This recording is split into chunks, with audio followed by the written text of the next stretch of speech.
doctor y me dijo, doctor, ¿sabes qué? Dijo, you're lucky, dijo. Yo dentro de mí pensé, no, yo no tengo suerte. Yo soy bendecido porque la mano de Dios me paró.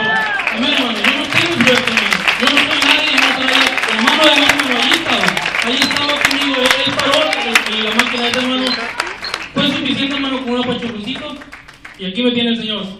Hermano, gracias a Dios, gloria a Dios, hermano, porque Él ha hecho tantas cosas grandes conmigo. Yo le he estado hablando a mis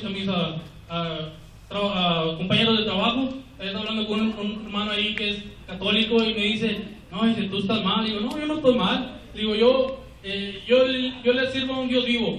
Él dice que no, que el Papa y que ellos le lavan. Digo, el Papa, digo, que si no se arrepiente se va a ir con todo el Satanás. Digo, yo sirvo a un Cristo vivo. Digo, ¿tú cuándo miraste a Cristo con un pie cubriéndolo? No, dice, es que el diablo, dice, no, digo, el diablo lo quiere matar. Digo, el diablo lo va a matar en su casa, en el baño, donde él quiera. Digo, dije, ¿por qué? Porque dice la palabra de Dios, que si Dios con nosotros, ¿quién contra nosotros, hermano? Bueno, si él se autodenomina emisor de Cristo, hermano, cuando estamos en Cristo, hermanos, nada nos puede tocar. No tenemos miedo a nada. Hermano, no tenemos que tener miedo a nada. ¿Por qué? Porque Él es el que nos lleva. Hermano, le voy a leer una escritura. Yo lo estaba leyendo en esta mañana y dije, es algo tan poderoso, hermano, de lo que Dios viene, hermano. A veces viene la condenación del diablo a mi vida y me dice, no lo vas a hacer.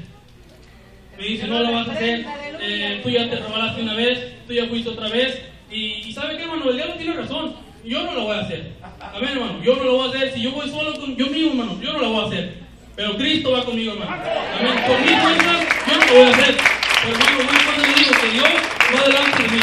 Hermano, que Él es el que me lleva, hermano. Yo por mis fuerzas, yo no lo voy a hacer. Amén, hermano. Dice la palabra de Dios en Isaías 41:10. Esto es algo bien poderoso, hermano.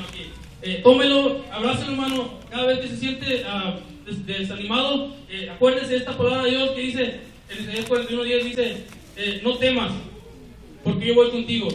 No desmayes, porque yo soy tu Dios. Amén, hermano. Dice, no temas porque yo voy contigo. No desmayes porque yo soy tu Dios. Amén, hermano. Es algo poderoso, hermano, que dice, no temas, porque yo estoy contigo. No desmayes porque yo soy tu Dios. Amén, hermano. Es algo bien poderoso, hermano, de que gracias a Dios yo estoy aquí. Amén. No es por mi fuerza, no es por nada. Y yo le doy la gloria y la honra al Señor, hermanos, que hay tantas cosas que Dios ha hecho en mi vida. Y estoy bien agradecido, hermanos. Síganse gozando, hermanos. Yo les amo el amor de Cristo y